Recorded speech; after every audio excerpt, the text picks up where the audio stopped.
யோபுங்கிற மனுஷனுடைய வாழ்க்கையை பாருங்க. முதல் விசுவாச பரீட்சை தனக்கு இருந்த ஆஸ்திகள், செல்வங்கள், பொருட்கள். மனுஷன் பொறுமையா இருக்கிறார். 2வது சோதனை மரண ஓலம்.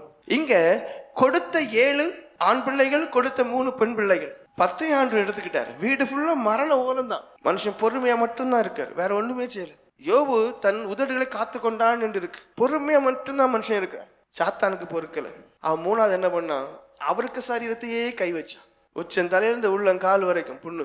ஆனாலும் மனுஷன் பொறுமையா இருந்தார். எவ்வளவு வேதனையா இருக்குன்னு பாருங்க. துணி சரியா போட முடியாது. ஒரு ஓட்டை எடுத்து சொரிஞ்சு இருக்கணும். வரவன் போறவெல்லாம் அவன் பாவத்தினால் தான்டான்னு சொல்லும் போது அது இன்னும் உருக குத்து. 4வது சாத்தான் பார்த்தான். பொருள் எல்லாம் எடுத்த பிறகு இவனுக்கு பொருளை பற்றி எல்லாம் கவலை இல்லை. பிள்ளைங்கள் எல்லாம் அடிச்ச பிறகும் வலிதான், ஆனாலும் அவன் சகிச்சுக்கிட்டான். அவனையே கை வச்ச பிறகு அவன் என்ன பண்ணிட்டான்? அதையும் சகிச்சுக்கிட்டான். கடைசி மனைவி தூண்டி விட்டான் சாத்தான். நீ என்ன பண்ணு?